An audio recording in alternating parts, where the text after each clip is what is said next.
जी data manipulation, DML, क्या क्या चीजें, इंसर्ट, अपडेट, डिलीट एंड मर्ज, ये चार स्टेटमेंट्स हैं जो कि आपकी डीएमएल कहलाती है। डाटा मैनिपुलेट करना, डाटा को चेंज करना, डाटा मैनिपुलेशन लैंग्वेज कहलाती है, ठीक है। इंसर्ट स्टेटमेंट क्या करती है, इंसर्ट के थ्रू आप टेबल के अंदर डाटा इंसर्शन कर सकते हैं। डीएमएल, और DML statement is executed when you add new rows to a table, modify existing rows in a table, remove existing rows from a table, तो ये डीएमएल के थ्रू होता है। और transaction consist of collection of DML statements that form a logical unit of work. ये आगे चल के पढ़ते हैं ट्रांजैक्शन क्या होता है। नई रो ऐड करनी हो तो उसके लिए इंसर्ट की स्टेटमेंट है। इंसर्ट आगे इनटू, आगे टेबल का नाम और पैरेंथेसिस में उसके लिस्ट ऑफ कॉलम्स और वैल्यूज, फिर हर कॉलम के लिए वैल्यू। ये पैरेंथेसिस के अंदर जो कॉलम्स हैं ये ऑप्शनल है, ठीक है। इस स्टेटमेंट के इस सिंटैक्स के थ्रू इंसर्ट इनटू टेबल का नाम और वैल्यूज के सिंटैक्स के थ्रू एक वक्त में एक रो इंसर्ट की जा सकती है, ठीक है।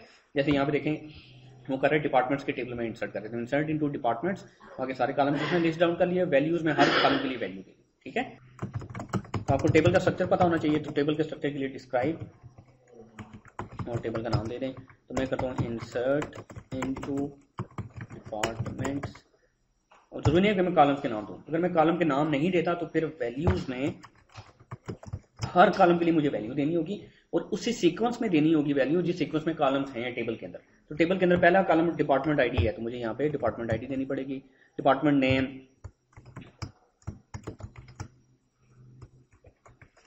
देन है जी मैनेजर आईडी, नल दे देते हैं। लोकेशन आईडी भी नल दे देते हैं, क्योंकि ये जो मैनेजर आईडी है एम्प्लॉइज के टेबल की एम्प्लॉय आईडी को रेफर कर रही है, ये फॉरेन की है, तो यहाँ पे मैं वो वैल्यू दे सकता हूँ जो कि एम्प्लॉय आईडी किसी की हो।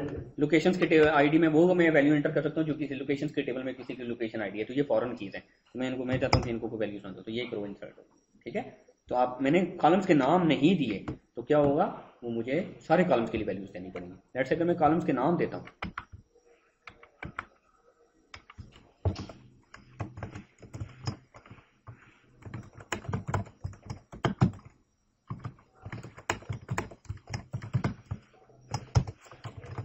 मैंने सारे कॉलम्स के नाम नहीं दिए, डिपार्टमेंट आईडी और डिपार्टमेंट नेम दिया है, तो सिर्फ इन दो कॉलम जो मैंने यहाँ पे कॉलम लिस्ट डाउन किए हैं सिर्फ उनके लिए वैल्यूज मैं दूंगा। तो मैं वैल्यूज दूंगा डिपार्टमेंट आईडी के लिए लेट्स से मैं 12 दे देता हूँ, डिपार्टमेंट नेम के लिए दे देता हूँ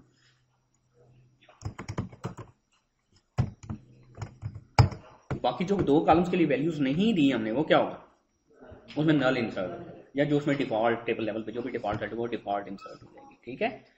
तो एक चीज ख्याल रखिएगा कि आप जब टेबल को डिस्क्राइब करते हैं ना, तो ये आपको ये देखें, ये आपको बताता है नल लेबल है कि जिस कॉलम के आगे नॉट नल लिखा होगा तो उसमें मैंडेटरी होगा वैल्यू दें। अगर मैं इस टेबल में दोबारा डाटा इंसर्ट करूं तो मैं करता हूं डिपार्टमेंट आईडी और ये मैं से वैल्यू देना चाहता हूं, तो वैल्यू में से डिपार्टमेंट आईडी के लिए वैल्यू दूंगा, एरर दे देगा। You can not insert null into HR department name.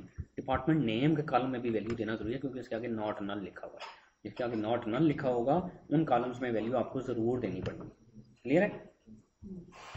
जैसे हाँ, अब ये रोज इंसर्ट हुई है, मैं देखता हूँ जी सिलेक्ट स्टैटिक फ्रॉम डिपार्टमेंट्स, कितनी रोज दिखा रहा है, 29 रोज मुझे दिखा रहा है। मैं एक और सेशन ओपन करता हूँ,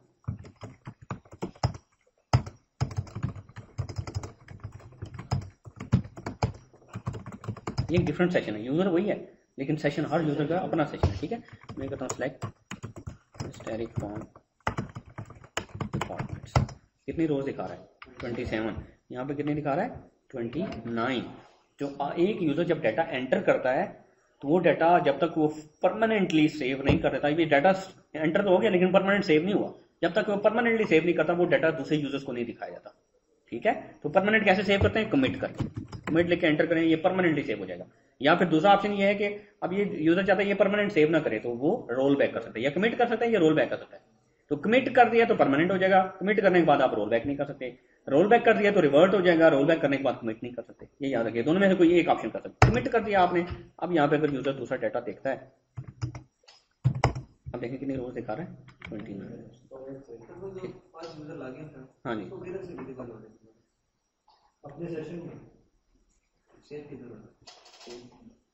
सेव हो सकता है टेबल में ही, और वो आगे चल के पढ़ेंगे, ट्रांजैक्शन को पढ़ते हैं, ठीक है। तो हो सकता है अनकमिटेड डाटा भी आपके टेबल में जाके सेव हो रहा हो, लेकिन जब आप रोल बैक करेंगे तो फिर रिवर्ट कर देगा। मैं वैसे एडमिन 1 का जो पहला लेक्चर पढ़े, जब आप वैल्यूज देते हैं तो आपकी जो करेक्टर वैल्यूज होंगी वो सिंगल कोट्स में देंगे आप, ठीक है, सिंगल कोट्स में, और वो केस सेंसिटिव होंगी। आप जिस केस में डाटा देंगे टेबल में उसी केस में स्टोर होगा, ये याद रखिएगा। ये नहीं है टेबल में डाटा हमेशा अपर केस में स्टोर होगा या लोअर केस में होगा। आपने लोअर केस में डाटा दिया तो टेबल में लोअर केस में स्टोर होगा, आपने अपर केस में दिया तो अपर केस में स्टोर होगा। तो जिस केस में आप देंगे उसी केस में स्टोर होगा।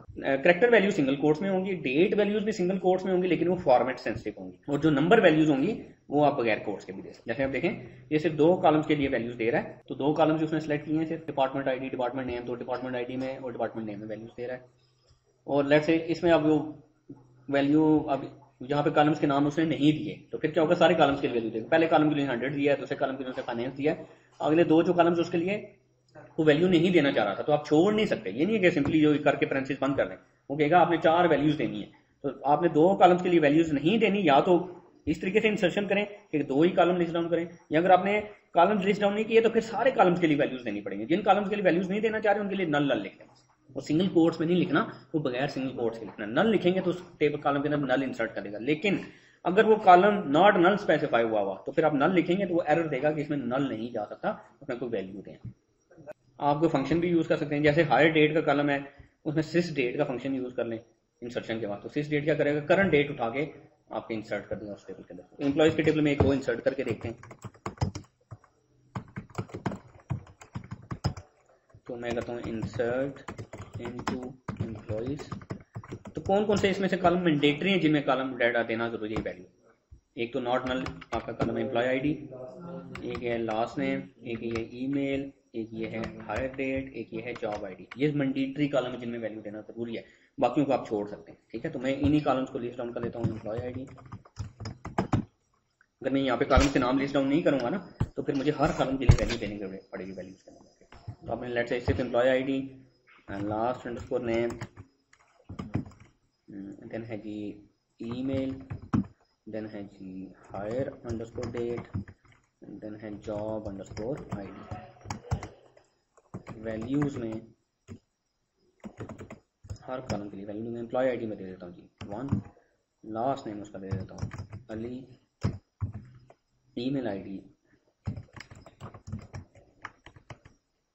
कुछ भी दे देता हूँ, हायर डेट में मैं आज की डेट देना चाहता हूँ तो सिस डेट का फंक्शन आपको करंट डेट एंड टाइम दिखाता है, ठीक है। जॉब आईडी का जो कॉलम है वो जॉब्स के टेबल की जॉब आईडी को रेफर करता है। तो जॉब अब आपने देखना होगा जॉब्स के टेबल को,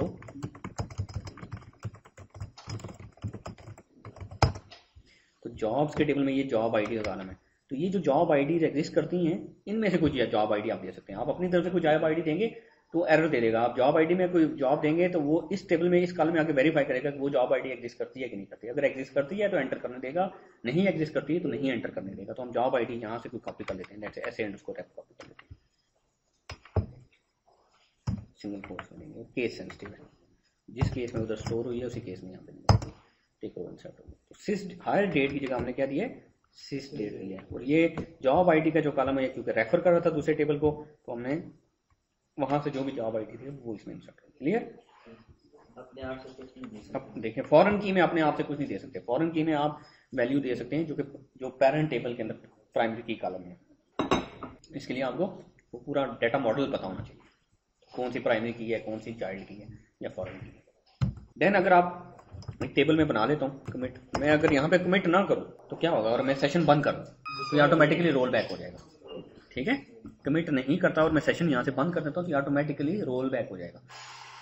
या फिर मैंने एक दिस इज कॉल्ड डीएमएल, आपने एक डीएमएल इंसर्ट की स्टेटमेंट एग्जीक्यूट की, इसके बाद कोई आप ऐसी स्टेटमेंट एग्जीक्यूट करते हैं जैसे मैं एक टेबल क्रिएट करता हूँ, वो डीडीएल कहलाती है, create table test ID number H date. तो मैंने एक टेबल क्रिएट कर दी, एक डीडीएल एग्जीक्यूट कर दी। जब मैंने एक डीडीएल एग्जीक्यूट कर दी तो उससे पहले जो भी डीएमएल चली हुई थी वो खुद कमिट हो जाएंगी, ये याद रखिएगा। अब मैंने एक डीडीएल चला दी क्रिएट टेबल की, तो उससे पहले इंसर्ट इनटू की जो स्टेटमेंट चली थी वो कमिट हो गई है। अब मुझे कमिट करने की जरूरत नहीं है, ठीक है। कमिट करूं या ना करूं उससे कोई फर्क नहीं पड़ेगा, मैं रोल बैक नहीं कर सकता, ठीक है। और जो आपकी क्रिएट ड्रॉप अल्टर की स्टेटमेंट्स हैं ये डीडीएल कहलाती हैं, ये कमिटेड ऑटो कमिटेड होती है, इनमें कमिट करने की जरूरत नहीं होती आपको, ठीक है। अब मैंने एक टेबल क्रिएट किया है टेस्ट के नाम से, उसमें आईडी और एच डेट के कॉलम्स रखें।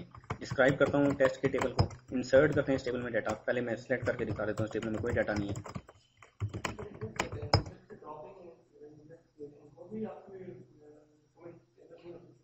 वो ऑटो कमिट, वो देखिए डीडीएल को कमिट करने की जरूरत नहीं होती।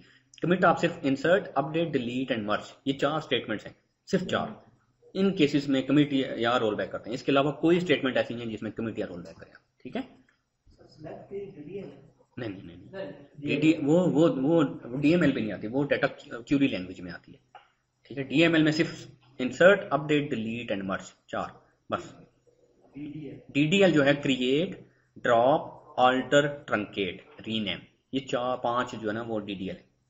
तो डीडीएल में आप कोई भी कमांड, आप इंडेक्स भी क्रिएट, ड्रॉप, अब मैं कुछ भी क्रिएट है, क्रिएट हाँ तो वो कमिट कर देगा उससे पहले वाला काम। उस सेशन में अगर करेंगे तो कमिट कर देगा, किसी दूसरे सेशन में करेंगे तो वो नहीं करेगा, वो एक सेशन की बात कर रहा हूँ। अच्छा, इस टेबल में कोई डाटा नहीं, मैं इंसर्ट कर रहा हूँ इसमें, इंसर्ट इनटू टेस्ट और वैल्यूज में मैं पहला कॉलम आईडी, तो आईडी में 1 देता हूँ, डेट में मैं देता हूँ 01 Jan 2013। ठीक है जी, तो जो आपकी डेट कॉलम होगा उसमें जब आप वैल्यू देंगे तो वो फॉर्मेट सेंसिटिव है। इसमें इंसर्ट कर लिया, कमिट करता हूँ तो डाटा आप ये परमानेंट कर दिया। ठीक है, अब मैं बेशक डिस्कनेक्ट हो जाऊँ, जो मर्जी कर लूँ, ये इस टेबल के अंदर ये डाटा मुझे नजर आएगा। ठीक है जी, मैं एक और रो इंसर्ट करता हूँ,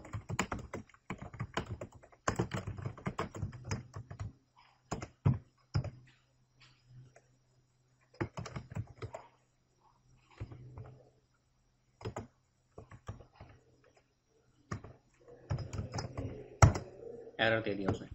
डेट मैंने डिफरेंट फॉर्मेट में दिया तो उसने क्या किया, एरर दे दिया। तो क्या सोल्यूशन है इसका, क्या करूं मैं, इसी फॉर्मेट में एंटर करना चाहता हूं, क्या सोल्यूशन है इसका, कहां पे,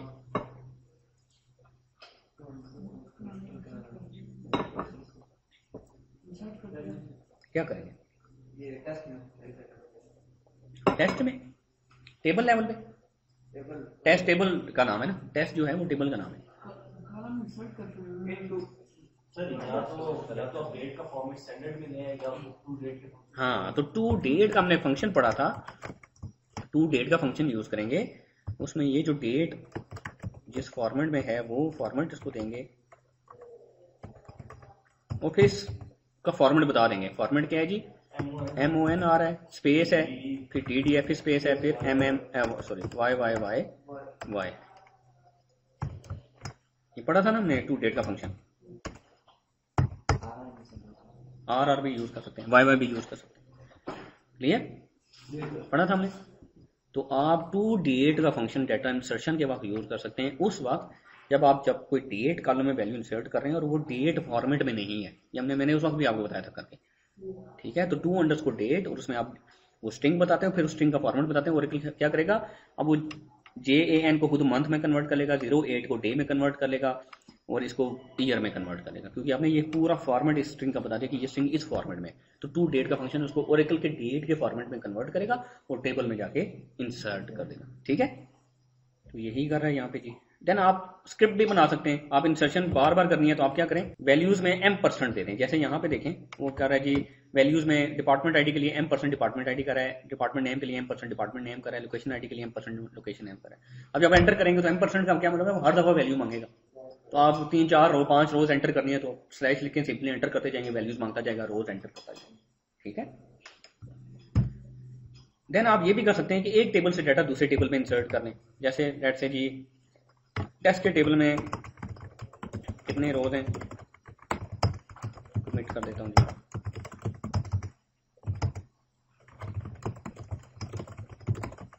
टेस्ट के टेबल में टोटल कॉलम ही 2 हैं और रोज कितनी है, 2 हैं। मैं चाहता हूँ एम्प्लॉइज के टेबल में से डाटा टेस्ट के टेबल में कॉपी हो जाए, हो सकता है। तो मैं करूंगा जी इंसर्ट इनटू टेस्ट और वैल्यूज की जगह मैं क्या करूंगा, सिलेक्ट स्टेटमेंट लिखूंगा। अब जो टेस्ट के टेबल में जिन कॉलम्स में आपने डाटा इंसर्ट करना है, एम्प्लॉइज के टेबल में उन कॉलम्स में मैं डाटा ले लूंगा। तो एम्प्लॉइज के टेबल में एक एम्प्लॉय आईडी ले लेते हैं, वो इंसर्ट हो जाएगी किसमें, आईडी के कॉलम में, और एक एच डेट में मैं हायर अंडरस्कोर डेट का कॉलम फ्रॉम एम्प्लॉइज। वेयर को अगर कंडीशन लगा दूंगा तो सिर्फ उतना डाटा एंटर करेगा जो वो क्यूरी लेके आएगी। अगर मैं कंडीशन नहीं लगाता तो ये क्यूरी सारा डाटा लेके आएगी, तो सारा डाटा इस टेबल में इंसर्ट हो जाएगा। ठीक है, मैं करता हूँ where department underscore ID equals to 50। तो डिपार्टमेंट 50 की जो डाटा है 45 रोज है, सिर्फ वो लेके आए। सिलेक्ट फ्रॉम टेस्ट करते हैं तो अब ये देखें 47 रोज हो गई। ठीक है, तो आप एक टेबल से डाटा दूसरे टेबल में कॉपी कर सकते हैं। तो सिलेक्टेड कर रहा हूँ तो कॉलम एक ही कर रहा हूँ सर। तो आप इंसर्ट इनटू और आगे पैरेंथेसिस में कॉलम का नाम दे देंगे। टेस्ट में हाँ, यहाँ पे आप कॉलम का नाम देते हैं। फॉर एग्जांपल सिर्फ आईडी में इंसर्ट करना है तो इंसर्ट इनटू टेस्ट और पैरेंथेसिस में आईडी और select employee ID from employees का देते हैं। ठीक है, प्रोवाइडेड के वो नॉट नल है कॉलम, अगर वो नल लेबल नहीं है तो फिर तो उसमें वैल्यू देना जरूरी है, कोई ना कोई वैल्यू जरूर देंगे। उसके बाद अगर कोई दूसरा यूजर कमिट कर देता है तो वो देख सकते हैं। देखें, मल्टीपल यूजर एक ही टेबल में, जो जिस यूजर ने एंटर किया सिर्फ वही कमिट कर सकते हैं ना। आप इस टेबल में डाटा एंटर कर रहे हैं, एक और दूसरा यूजर है वो भी इसी टेबल में डाटा एंटर कर रहा है, तो दोनों डाटा एंटर कर सकते हैं एक वक्त में एक टेबल में। ठीक है, उसकी वो अपनी रोज एंटर कर रहे हैं, आप अपनी रोज एंटर कर रहे हैं। आपको आप जो अपना डाटा एंटर कर रहे हैं वो आपको सिर्फ विजिबल होगा, वो जो दूसरा यूजर इसी टेबल में डाटा एंटर कर रहा है उसको अपना डाटा विजिबल होगा। आप कमिट करेंगे तो आपने जो डाटा एंटर किया वो कमिट होगा, दूसरा यूजर जो करेगा वो उसने जो डाटा किया वो कमिट होगा। ठीक है, ये नहीं है कि मैं यहाँ पे एंटर करने के बाद एक और जगह कनेक्ट होता हूँ वहां पे जाकर कमिट करता हूँ तो ये भी कमिट हो जाएगा, ऐसा नहीं है।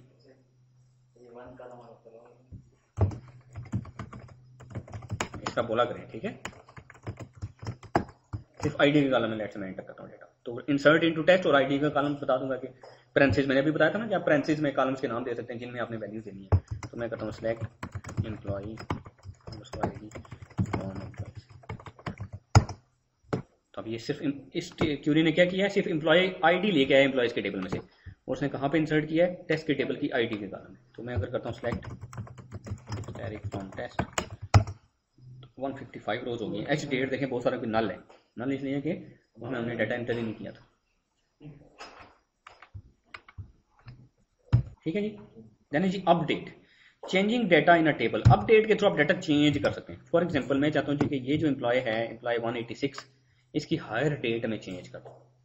ठीक है, तो मैं क्या करूँगा, अपडेट आगे टेबल का नाम सेट और जो भी कॉलम आपने चेंज करना है, कॉलम कौन सा मैंने चेंज करना है, date, H date equal to मैं सिस डेट कर देता हूँ।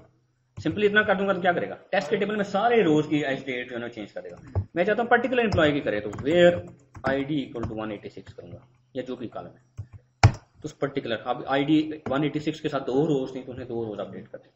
ठीक है, तो कमिट करेंगे। अब मैं अभी फिलहाल कमिट नहीं करता, एक और सेक्शन में जाता हूँ, ये भी HR से कनेक्टेड, जिस मर्जी यूजर से कनेक्टेड। मैं करता हूँ update test set H date equals to null semicolon. ये टेस्ट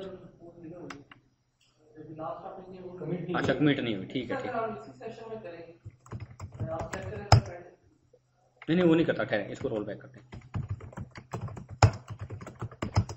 अब मैं दोबारा करता हूँ update test set H date equals to sys date where ID equals to 186। ये 2 रोज अपडेट होगी। ठीक है, मैं दूसरे सेशन में जाता हूँ, अपडेट टेस्ट या डिलीट कर देते हैं टेस्ट में से, डिलीट फ्रॉम टेस्ट सेमीकोलन। अब ये डिलीट नहीं कर सकेगा, ये क्या कर रहा है, सारा डाटा डिलीट करने की कोशिश कर रहा है, उसमें कोई वेयर क्लास नहीं दी, ये लॉक लग के क्या हुआ है कि जब भी कोई यूजर कोई भी सेशन में आप किसी रो को चेंज करते हैं, चाहे उस रो को मॉडिफाई कर रहे हो, अपडेट कर रहे हो या डिलीट कर रहे हो, वो रो लॉक हो जाती है। ठीक है, वो रो लॉक हो जाती है। इस यूजर ने जब अपडेट की स्टेटमेंट चलाई ना और आईडी 186 की जो जिसकी आईडी 186 थी वो अपडेट किया तो कितनी रोज अपडेट हुई, 2 रोज अपडेट। अब ये 2 रोज लॉक हो गई हुई। अब ये लॉक रिलीज कब होगा, जब ये कमिट करेगा या रोल बैक करेगा तब ये लॉक रिलीज होगा, अदरवाइज लॉक रिलीज नहीं होगा। अब अगर ये 2 दिन भी ऐसे रहे तो अब एक दफा लॉक लग जाए किसी रो के ऊपर, होता क्या, ओरेकल लॉक्स ऑटोमेटिकली एक्वायर करता है, ये याद रखिएगा।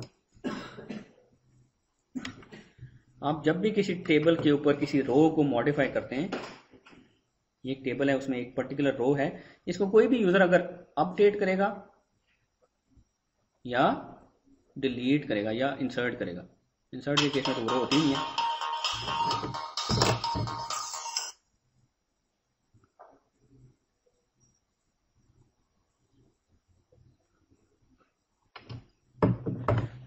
तो ये रो क्या होगी, ये रो हो जाएगी। लेट्स एक यूजर 1 आया, उसने अपडेट की स्टेटमेंट चलाई इस रो के ऊपर, ये रो क्या होगी, ओरेकल ऑटोमेटिकली इस रो को लॉक कर देगा।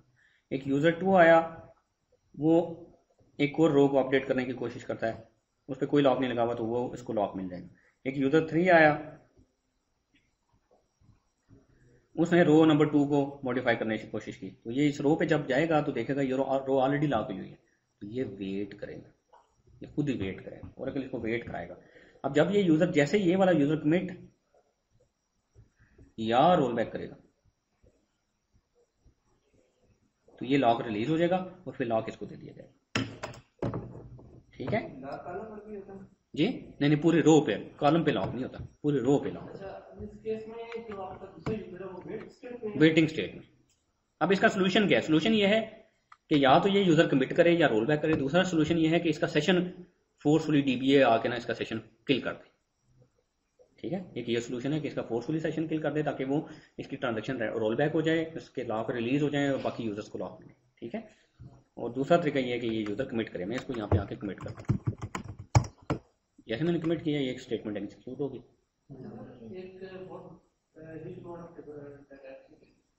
मैंने कोई अपडेट की कमांड दी और उसको 5-10 मिनट्स देने हैं उसमें पूरे टेबल को अपडेट करने हैं। उसी रिलेशन में कोई दूसरा टेबल पर्सन है जिसका आपने भी किया डिलीट कर दिया, उस सिनेरियो में क्या होगा? हालांकि उसने अभी ऑपरेशन कंप्लीट फॉर्म नहीं किया, बेशक कंप्लीट नहीं किया, वो देखेंगे ऑपरेशन कंप्लीट करने से पहले वो लॉक एक्वायर करता है, ऑपरेशन के दौरान नहीं करता वो। आप जब स्टेटमेंट चलाएंगे ना तो पहले सारे देखेगा लॉक एक्वायर, वो पहले, अदरवाइज तो वो वेटिंग स्टेट में चला जाएगा। अगर वो नहीं उसको लॉक मिले ना वो वेटिंग स्टेट में जाएगा। अगर उसको लॉक मिल गया तो अपडेट करना शुरू कर देगा। शुरू में पहली दफा वो लॉक एक्वायर कर लेता है और फिर अपडेट करना शुरू कर देता है। जब वो एंड पे आप कमिट करते हैं तो फिर वो लॉक रिलीज करते हैं, जो मर्जी, it doesn't matter, it doesn't matter. Clear है जी? लॉकिंग की समझ आ गई आपको? ये आगे पढ़ेंगे हम जाके, मे बी नेक्स्ट बुक में भी इंशाल्लाह होगा ये लॉकिंग का पूरे वो। तो यहाँ पे देखें, update employ set department ID equal to 50 where employ ID equal to 113। जो एम्प्लॉय 113 है उसकी डिपार्टमेंट आईडी अपडेट होगी।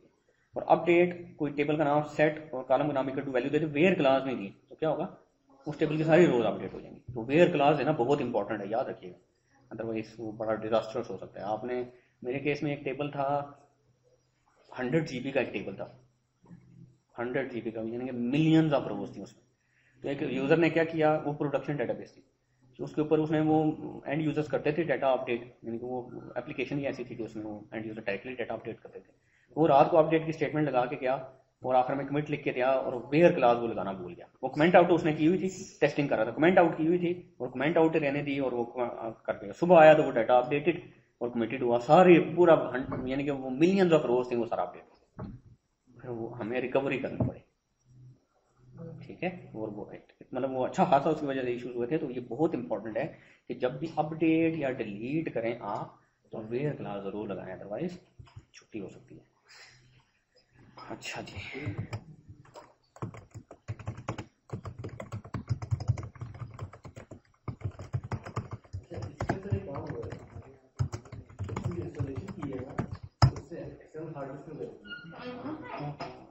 उसे स्पेस ज्यादा उसमें मिलती है ना, उसमें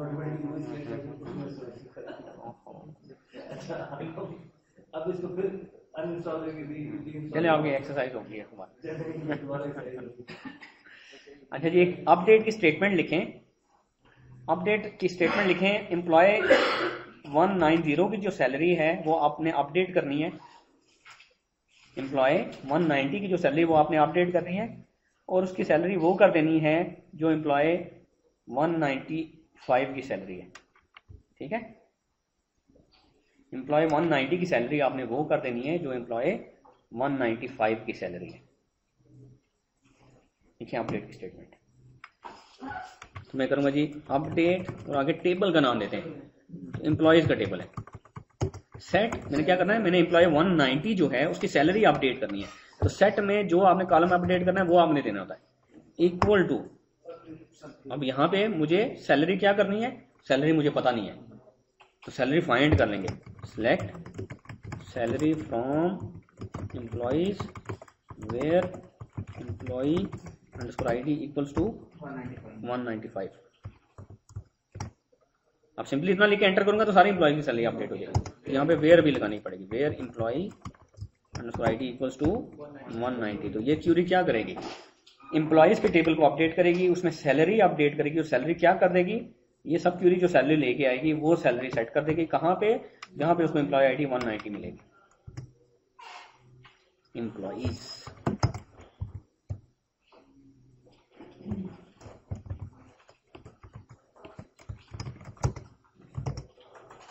क्लियर है? अपडेट के बाद क्या होता है? टेबल का नाम। उसके बाद जिस कॉलम को आप अपडेट करते हैं उस कॉलम का नाम, सेट में उस कॉलम का नाम इक्वल टू, या तो उसकी वैल्यू देते हैं या फिर सब क्वेरी लिख लेते हैं, और फिर आपने वेयर क्लास अगर लगानी है तो वेयर क्लास लगा देते हैं। ठीक है? मल्टीपल कॉलम्स भी आप एक क्वेरी में अपडेट कर सकते हैं। रोज रिमूव करनी हो तो डिलीट की स्टेटमेंट है। डिलीट फ्रॉम और आगे टेबल का नाम है, वेयर कंडीशन आप देते हैं। फॉर एग्जांपल टेस्ट का हमने एक टेबल क्रिएट किया था, मैं करता हूँ delete from test where employee, where ID का काम था, वेयर आईडी इक्वल्स टू 190, तो वो ऑलरेडी क्योंकि वो डिलीट हुई थी। मैं रोल बैक करता हूँ,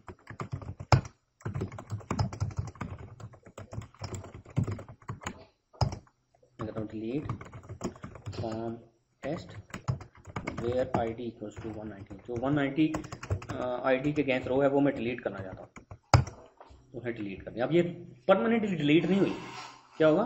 जब तक मैं कमिट नहीं करूंगा ये चेंज परमानेंट नहीं होगी। मैं अगर रोल बैक कर देता हूँ, ये डिलीट नहीं हुई, ये वापस रिवर्ट हो गया। अगर मैं कमिट कर देता तो फिर परमानेंटली डिलीट हो जाती। ठीक है? डिलीट फ्रॉम टेबल का नाम where department ID, department name equal to finance, ये यहाँ पे डिपार्टमेंट नेम उसको फाइनेंस मिलेगा, वो पूरी रो डिलीट कर देगा। ये नहीं होता कि कुछ कॉलम डिलीट हो, पूरी रो डिलीट होती है। और डिलीट फ्रॉम टेबल का नाम सिंपली दे देंगे तो उस टेबल में से सब कुछ डिलीट कर देगा, वेयर नहीं लगाई आपने तो सारी रोज रिमूव हो जाएंगे। ठीक है? अब सब क्वेरी की बेस पे भी रिमूव कर सकते हैं। वो ऐसे एम्प्लॉइज की इन्फॉर्मेशन डिलीट करना चाह रहा है जो कि पब्लिक डिपार्टमेंट में काम करते हैं, तो वह department ID equal to select department ID from department, select department name equal to public, तो सब क्वेरी लगा कर भी आप डाटा रिमूव कर सकते हैं। डिलीट जो है, डिलीट से क्या होगा? डिलीट से दो काम हो सकते हैं। क्या काम हो सकते हैं? डिलीट से आप ऑल रोज रिमूव कर सकते हैं, है ना? कर सकते हैं ना? कैसे? आप करें डिलीट फ्रॉम और आगे टेबल का नाम, तो क्या होंगे? सारी रोज रिमूव हो जाएंगी। या डिलीट से आप ये भी कर सकते हैं सिलेक्टेड रोज, कुछ रोज रिमूव कर सकते हैं। वो कैसे? वेयर लगा दें, कंडीशन लगे, डिलीट फ्रॉम टेबल का नाम वेयर और आगे कंडीशन दे दें। वो कंडीशन जिन रोज के लिए ट्रू हो जाएगी वो रोज रिमूव हो जाएंगे। ऐसे ही डिलीट को, डिलीट एक क्या है? डीएमएल है, डाटा मैनिपुलेशन लैंग्वेज है, और इसको कमिट या रोल बैक करना पड़ता है। कमिट करेंगे तो जो कुछ किया है वो परमानेंट हो जाएगा, रोल बैक करेंगे रिवर्ट हो जाएगा। ठीक है? देन इसका एक ऑल्टरनेट भी अवेलेबल है, ट्रंकेट। ट्रंकेट और आगे टेबल का नाम देते हैं। लेट्स से ट्रंकेट आपने डिलीट किया जी, डिलीट, डिलीट के बाद आप फ्रॉम का कीवर्ड दे सकते हैं, जरूरी नहीं है। डिलीट फ्रॉम और आगे टेबल का नाम, लेट्स से एम्प, सिंपली इतना दे दिया तो टेबल में से सारा डाटा डिलीट हो जाएगा। Delete from emp where emp ID equal to 1 दिया तो वो एक पर्टिकुलर रो डिलीट कर देगा, या एम्प आईडी 1 में जितनी भी रोज आएंगे वो सारी डिलीट कर देगा। क्लियर है? ट्रंकेट में आप सिंपली कर सकते हैं ट्रंकेट, आगे टेबल और टेबल का नाम, ट्रंकेट टेबल एम्प, या सिर्फ ट्रंकेट और आगे टेबल का नाम दे दें। और टेबल ट्रंकेट में क्या होगा? उस टेबल की ट्रंकेट के थ्रू आप हमेशा सिर्फ एक ही काम कर सकते हैं कि आप सारी रोज रिमूव कर सकते हैं। यू कैन रिमूव ऑल रोज। अब ये नहीं कर सकते ट्रंकेट एम्प वेयर नहीं लगा सकते इसमें। अच्छा, दूसरा ये जो ट्रंकेट है वो एक डीडीएल है, डीडीएल है। नहीं तो आपने ट्रंकेट कर दिया तो कर दिया, ये कमिट हो जाती है, ये रोल बैक नहीं कर सकते आप। मुझे ट्रंकेट भी सोच समझ के करना है। ठीक है? हाँ जी, तो ट्रंकेट फास्टर भी है। जो कोई भी आपकी जो डीएमएल होती है ना, वो दो चीजें जनरेट करती है, एक अनडू जनरेट करती है और एक रीडू जनरेट करती है। जो आपकी डीडीएल है वो आपकी मिनिमल जनरेट करेगी, लेकिन बहुत कम। डिलीट के केस में हर रो के केस में वो अनडू एंड रीडू जनरेट होगी। ट्रंकेट के केस में वो एक पूरा ऑपरेशन है, वो सारा डाटा उठा के बस वॉश कर देगा। उस केस में रीडू जनरेट नहीं होगी, अनडू जनरेट होगी, वो भी मिनिमल होगी।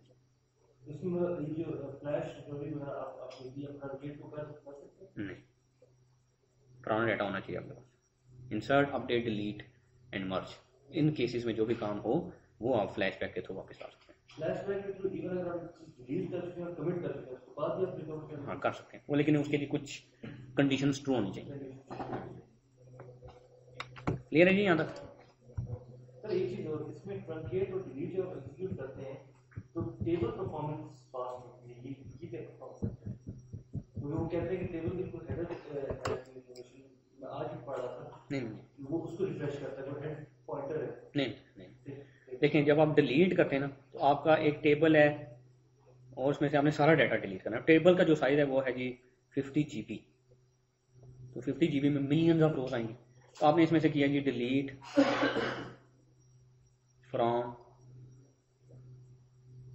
आगे टेबल का नाम, जैसे टेबल का नाम है T1, डिलीट फ्रॉम T1, तो इस टेबल में से सारी रोज रिमूव हो जाएंगी, लेकिन स्टिल इसका जो साइज होगा वो 50 GB रहेगा, स्पेस रिलीज नहीं करता ये। टेबल के अंदर एक चीज होती है high water mark, high water mark, high water mark होता है, ठीक है।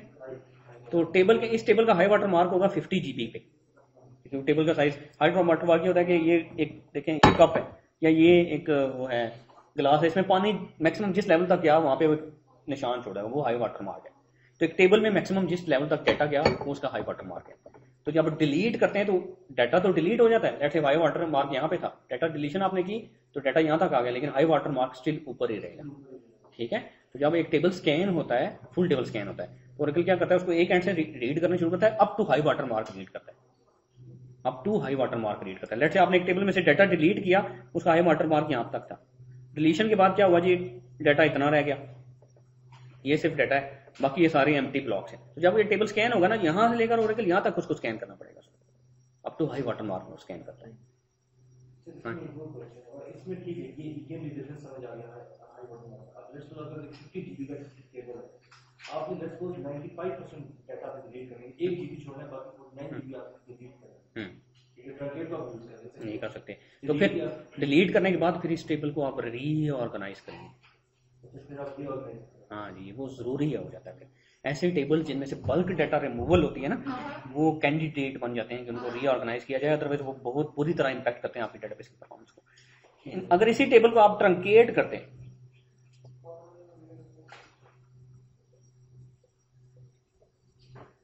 तो वो सारे टेबल में से एक तो डाटा भी रिमूव कर देता है, हाई वाटर मार्क भी रीसेट कर देता है और स्पेस सारी रिलीज कर देता है, पूरी स्पेस यूज है। हाँ, क्योंकि हाई वाटर मार्क वो रीसेट कर देता है। डिलीट क्यों नहीं करता वो? आगे पढ़ेंगे।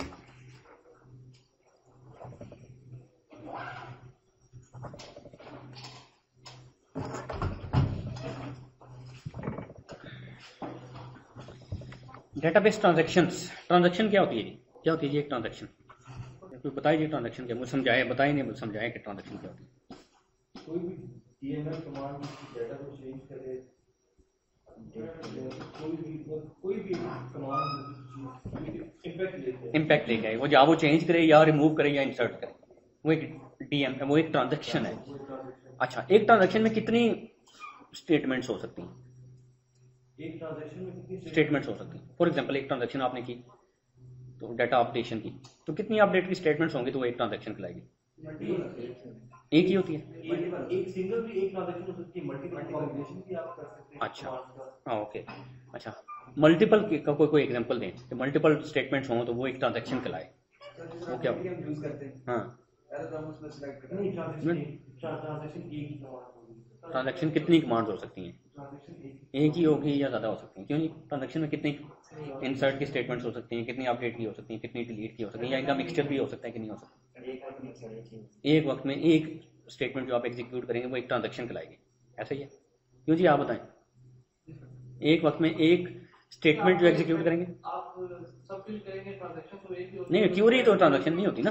ट्रांजैक्शन में 3 ट्रांजैक्शन, इंसर्ट, अपडेट, डिलीट, मर्ज या क्रिएट भी अगर आप करें तो वो भी एक ट्रांजैक्शन का पार्ट हो जा सकती है, एक होती है, ऐसा नहीं है। ऐसा नहीं है, ट्रांजैक्शन ये होता है कि आपने एक एक्शन परफॉर्म करना है, कोई भी एक एक्शन परफॉर्म करना है, उसके लिए जितनी स्टेटमेंट्स चाहिए वो एक ट्रांजैक्शन लाएंगे, वो एक्शन। फॉर एग्जांपल, मेरे पास 2 बैंक अकाउंट्स हैं, बैंक अकाउंट ए है और बैंक अकाउंट बी है।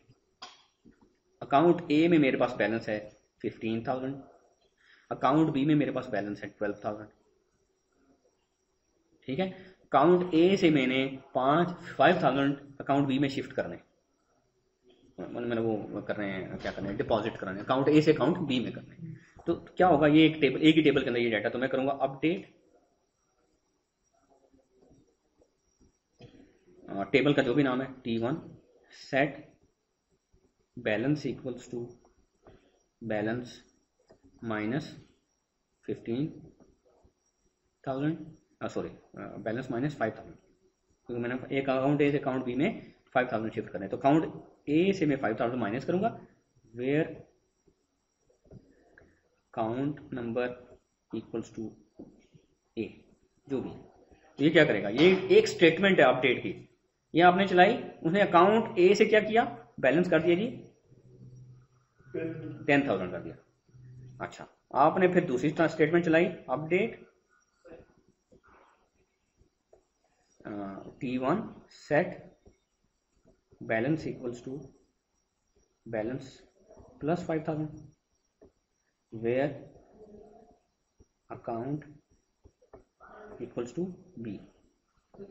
अब क्या होगा, एक मिनट, अब ये इसका बैलेंस क्या हो जाएगा 17,000। आपने ये दो स्टेटमेंट्स दिए हैं, लेकिन काम एक किया आपने ये किया ना, अकाउंट आपका एक logical unit of work, single logical unit of work आप जो करना चाह रहे हैं, उसके लिए हो सकता है 10 स्टेटमेंट्स की जरूरत पड़े आपको, हो सकता है 20 स्टेटमेंट्स की जरूरत पड़े आपको, हो सकता है एक ही स्टेटमेंट से काम हो जाए। अगर मैं आपसे कहूं कि एम्प्लॉय 110 की जो सैलरी है वो अपडेट कर दें, उसके लिए एक ही स्टेटमेंट आपको चाहिए, वो एक ट्रांजेक्शन है।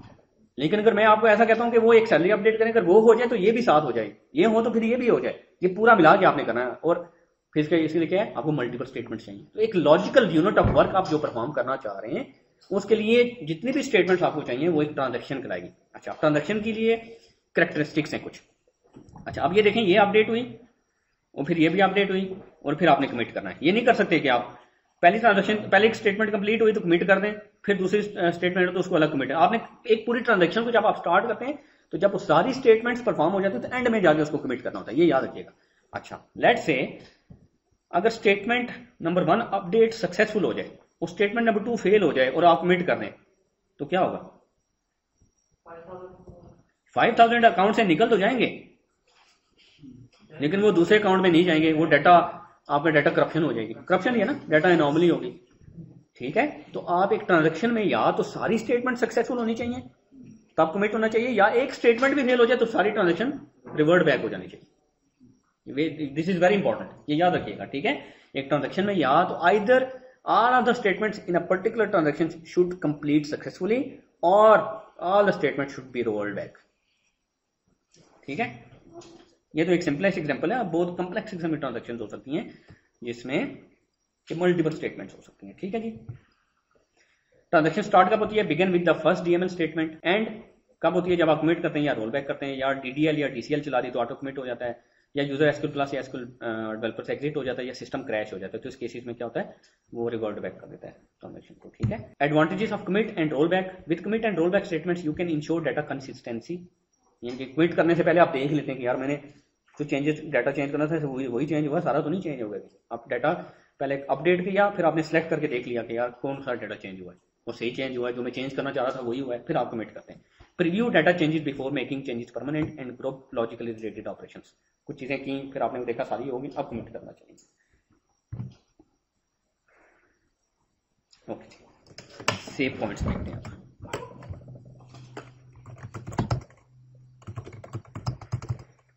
मैं कहता हूँ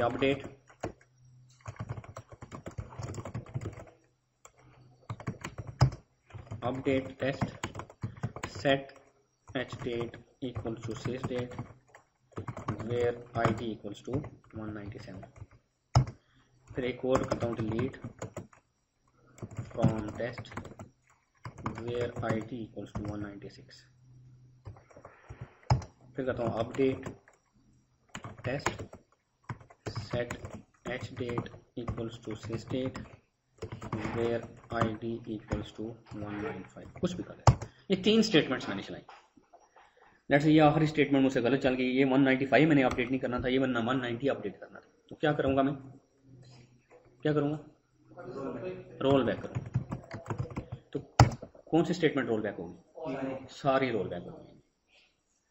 और अगर मैं कमिट करूंगा तो सारी कमिट हो सकती है। ठीक है, अच्छा मैं इसको दोबारा से एग्जीक्यूट करता हूँ। मैं कहता हूँ जी पहली स्टेटमेंट आप मुझे दोबारा एग्जीक्यूट करनी पड़ेगी।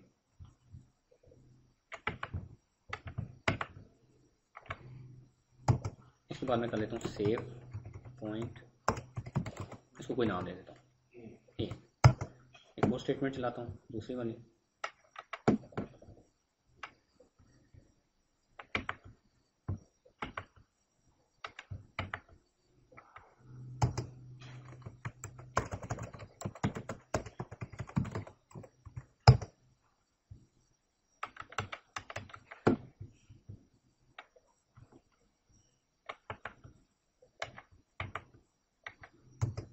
अब ये गलत हो गई।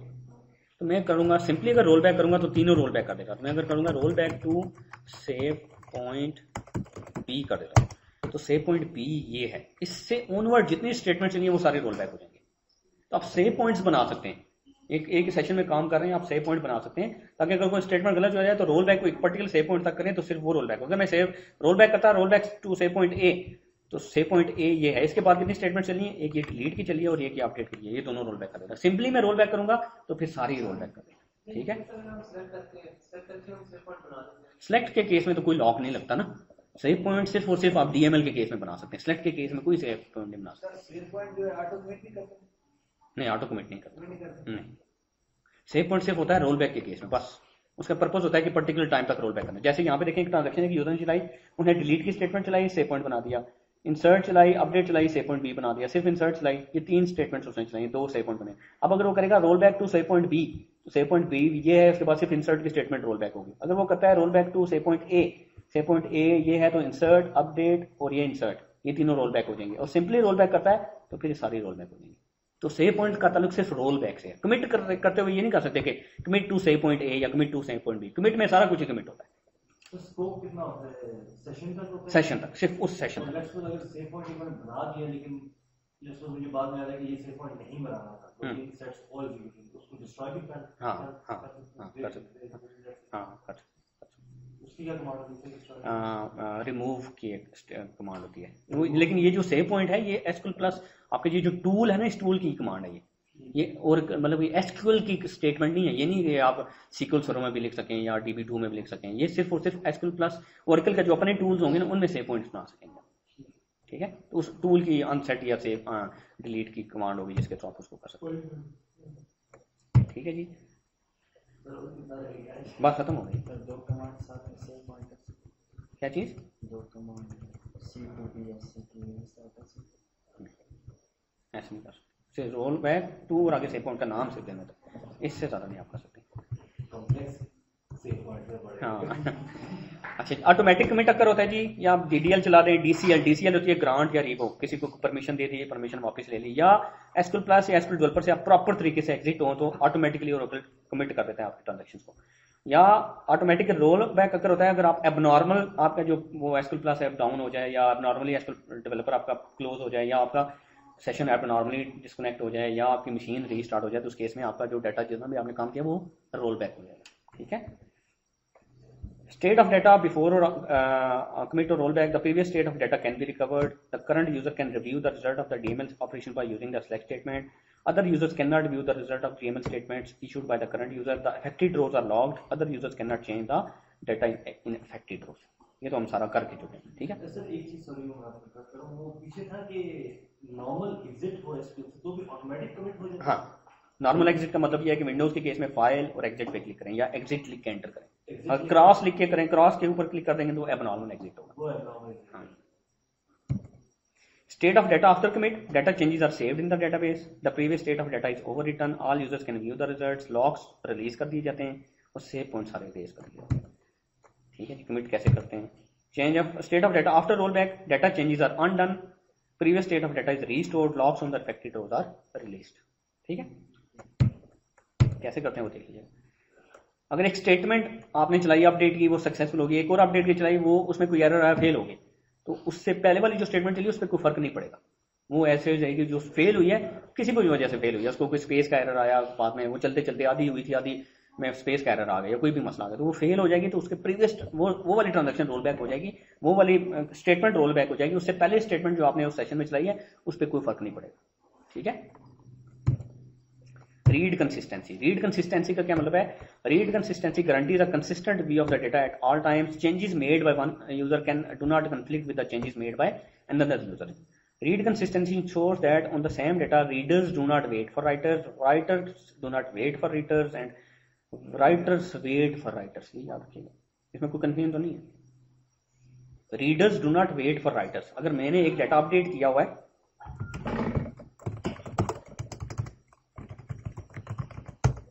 मैं करता हूँ जी update test set H date equals to null, तो मुझे डाटा दिखा रहा है कि सब की एच डेट नल दिखा रहा है, ऐसे ही ना। मैं एक और सेशन में जाता हूँ।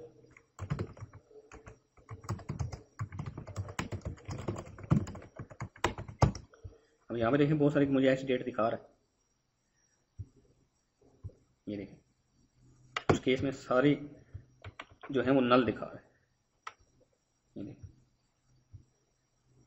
ठीक है, तो एक यूजर ने डाटा अपडेट किया हुआ है, तो उसकी वजह से जो दूसरा यूजर रीड कर रहा है वो ब्लॉक नहीं हुआ, उसको वेट नहीं करना पड़ा।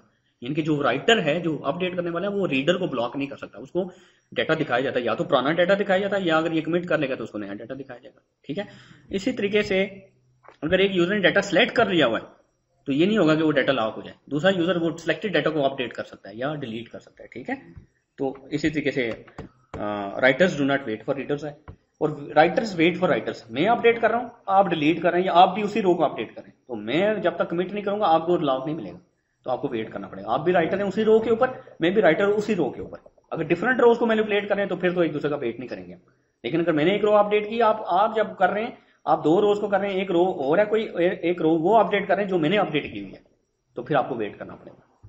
तो जब भी आपको डाटा अपडेट करते हैं, ओरेकल क्या करता है, वो पर्टिकुलर रो एक तो लॉक कर देता है, लॉक करने के बाद उसका इमेज बनाता है, इमेज बना के एक और जगह उसको सेव करता है, उसको अनडू कहते हैं, और फिर उसको अपडेट करता है। तो पुराना इमेज वो सेव करके रखता है, तो जब आप कोई दूसरा यूजर डाटा देखेगा तो अनकमिटेड डाटा उसको पुराने इमेज में से दिखाया जाएगा। ठीक है, आप एक यूजर देखें अपडेट कर रहा है, तो दूसरा यूजर डाटा देख रहा है, वो डाटा जो अपडेट नहीं हुआ वो तो टेबल्स में से दिखाया जाएगा, वो डाटा जो अपडेट हो रहा है और वो पुराना इमेज उसको अनडू में से दिखाया जाएगा। नहीं, लेकिन ये this is the rule of. अब देखें, मैं अब जरूरी तो नहीं है कि मैं एक ट्रांजेक्शन अपडेट कर रहा हूँ, स्टेटमेंट अपडेट कर रहा हूँ, और अगर आपको ओरेकल वो डाटा दिखा दे और मैं बाद में रोल बैक कर दूं, उसकी बेस पे आपको कैलकुलेशन कर लें, तो गलत हो जाएगा ना। हाँ, इस तरह भी अगर एक यूजर है वो उसने नहीं, देखिए सही है, इसलिए कि जिस पर्टिकुलर टाइम के ऊपर उसने वो डाटा क्यूरी किया था, उस वक्त उसकी जो स्टेट थी, आप उसको वही स्टेट दिखाई जाएगी, वो ठीक है। उसके बाद वो डाटा बेशक चेंज हो जाता है, बैकएंड पे वो चेंज हो जाता है, वो कमिट तो उसके बाद हुआ है ना। लेट से वो 9 बजे उसने डाटा सेलेक्ट किया, 9:01 पे वो डाटा, 9 बजे एक और यूजर ने वो डाटा अपडेट कर दिया हुआ था, 9 बजे उसने क्यूरी की और उसको डाटा दिखा दिया गया, 9:01 पे उसने अपडेट कमिट कर दिया, तो 9:01 पे वो डाटा चेंज हुआ, 9 बजे तो नहीं चेंज हुआ था, 9 बजे तो वही स्टेट थी उसने। देखें नहीं पॉसिबल, देखें अब वो इस तरह की ट्रांजेक्शन जो इतनी क्रिटिकल ट्रांजेक्शन होती है ना, वो फिर बड़ी ट्रांजेक्शन नहीं होती। अब देखें वो फिर उसी वक्त कमिट करेगा, ये नहीं है कि वो फिर वेट करेगा, और आपकी ट्रांजेक्शन ही उस वक्त होगी, यानी कि वो डिपॉजिट ही, आपको डिपॉजिट का मैसेज ही उस वक्त आएगा जब वो कमिट हो जाएगा। तो ठीक है ना, जब आप डिपॉजिट कराएंगे ना तो आपको स्लिप उस वक्त मिलेगी जब वो परमानेंट कर लेगा, तो जब तक वो करेगा नहीं आपको मैसेज ही नहीं आएगा कि आपका हो गया डिपॉजिट, इसका मतलब है भाई आपका डिपॉजिट ही नहीं हुआ। ठीक है, आगे पढ़े, ये आगे ये एडमिनिस्ट्रेशन का पार्ट है। हाँ, ये नेक्स्ट में करेंगे। फॉर अपडेट क्लास, सिलेक्ट के केस में कोई डाटा लॉक नहीं होता, ये याद रखिएगा। ठीक है, सिलेक्ट के केस में कोई डाटा लॉक नहीं होता। हाँ,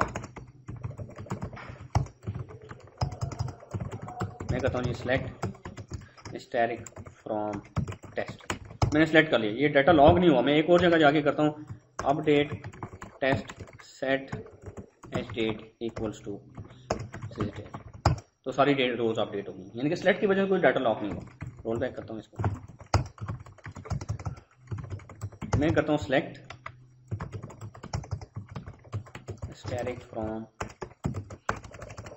टेस्ट फॉर अपडेट, ये सिलेक्ट किया मैंने, लेकिन आखिर मैंने फॉर अपडेट लिख दिया। अब मैं करता हूँ एक और जगह जाके डिलीट फ्रॉम टेस्ट, हम ये वेट करेंगे।